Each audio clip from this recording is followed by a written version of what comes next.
ሰማችሁ? ሙያሽ ይዘርዘርልሽ የተባልኩ ልጅ ባለፈው ጽናት የሰራችው ምግብ እኔ ነኝ የሰራሁት ማለት እሺ። ከዛ ሰላም እንዴት ናችሁ? ደህና ናችሁ? የቻናሌ ቤተሰቦቼ በያላችሁበት ሰላማችሁ ይብዛልኝ። ለቤት አዲስ የሆናችሁ የደውል ምልክቱን በመጫን ቤተሰብ ይሁኑ ለማለት ወዳለሁ። ሰብስክራይብ አድርጉኝ፣ አበረታቱኝ ውድ ቤተሰቦቼ። ቪዲዮ ስታዩ ደግሞ ላይክ አድርጉ። ላይክ ማለት ነው ሀሳብ አስተያየት ማስቀመጥ ትችላላችሁ። እና እንግዲህ ዛሬ የመጣሁት በጽናት ተከታታይ ድራማ ክፍል 7 እንሆ ተለቋል ማለት ነው ውድ ቤተሰቦቼ። በነገራችን ላይ ክፍል 71 መስሎኝ ነበር፣ ግን ክፍል 70 ነው ማለት ነው። ከመጓጓቴ አንጻር ነው ማለት ነው። እና ውድ ቤተሰቦቼ በአሁኑ እንትን ላይ ግን በነገራችን ላይ ያው ኪራ እንግዲህ ከሀዘናቸው መውጣት አለባቸው፣ በቃቸው እንዴ ድራማውን ምንድን ነው ምናምን የሚሉ ብዙ ሀሳብ የሚሰጡ አሉ ማለት ነው። እውነት ነው። በቃ ይህን ያክል እንትን ካሉ ከሀሳባቸው መውጣት መቻል አለባቸው ብዬ እኔም አምናለሁ ማለት ነው። ግን ደግሞ እነሱን ዛሬ ኪራ ይቅርታ ጠይቋል ጽናትን ማለት ነው። እንደዚህ ስላደረገ ስላጠፋ ብቻ ግን ለሁሉም ነገር ይቅርታ እንድታደርግልኝ እፈልጋለሁ ጽናትዬ ህይወቴ በማለት እንግዲህ ጠይቋታል። እሷም ግራ ተጋብታለች። እኔ አንተን ይቅርታ የማላደርግበት ምንም አይነት ምክንያት የለም፣ ምክንያቱም ህይወቴ ነህ ብለዋለች ማለት ነው።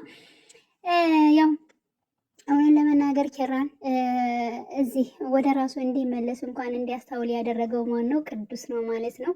እንግዲህ ራሱን ሊያጠፋ የነበረ ሳምንት ጊዜያት ማለት ነው እየተከታተለ ከጎኑ ሳይለየው የነበረው ቅዱስ ነው ማለት ነው። ቅዱስ እንግዲህ ናሆሚን እንዲሁም ደግሞ ናሆሚን ምሩን ጽናትን ለማናገር ሞክሮ ነበረ። ያው ከናሆሜ ቤት ተገናኝተው አውርቷቸው ነበር። ያው ናሆሜ ደግሞ ትናንት የመጣ የሁል ጊዜው ጓደኛ አይደለሁ ወይ?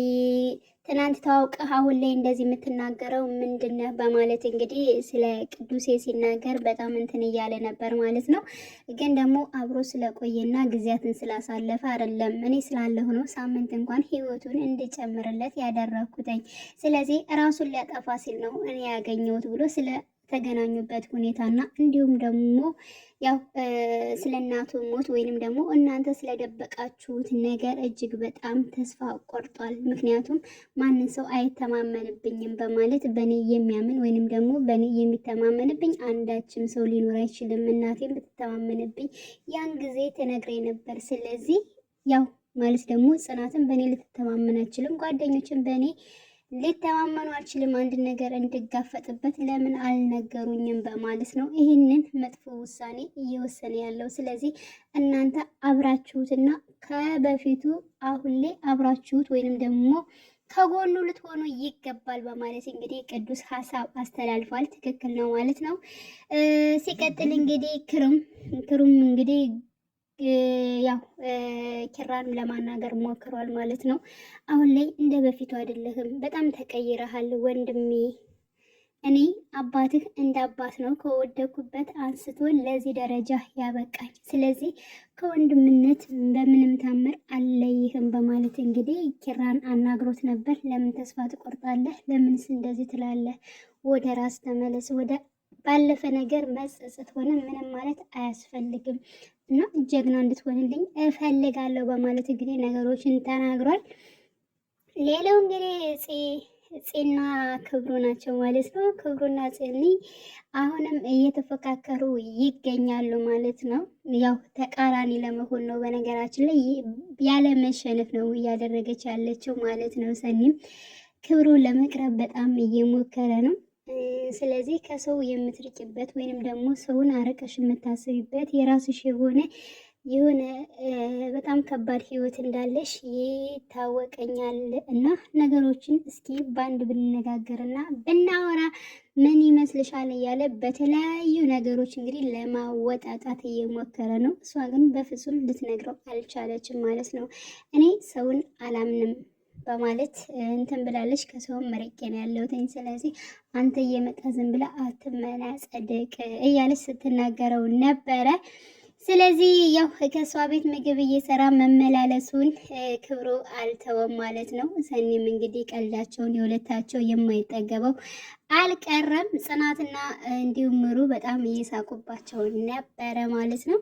ኮሰረት የሚል ስም አውጥቶላታል እንግዲህ ለሰኒ ማለት ነው። ስለዚህ ይህ ኮሰረት ደግሞ ከአፏ አልጠፋ ብሎ እሷ ራሱ እያለችው ትገኛለች ማለት ነው። ስለዚህ ያው ስለ እሷና ስለ ሰኒና ስለ ክብሩም ማለት ነው ወደፊት በደንብ ይግባባሉ፣ በደንብም ይረዳታል፣ ከጎኗ ይሆናል ብዬ አምናለሁ ማለት ነው። በእርግጥ አንዳንድ ነገሮች ፈተናዎች ሊበዙበት ይችላሉ፣ ግን ደግሞ ይወጡታል ብዬ ነው ማስበው። ሁለቶችም በሳሎች ናቸው። በነገራችን ላይ ሁለቶችም የሆነ አስተዋይ ናቸው ብዬ አስባለሁኝ።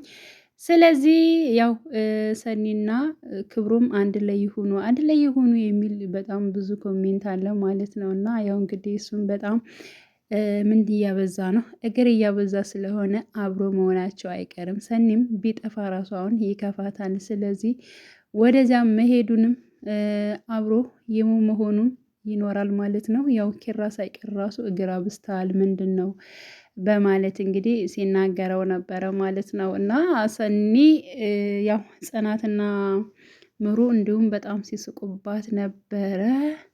አንበሳ ሲያረጅ የዝንብ መጫወቻ እንደዛ ተረትም እየተረተች ነው።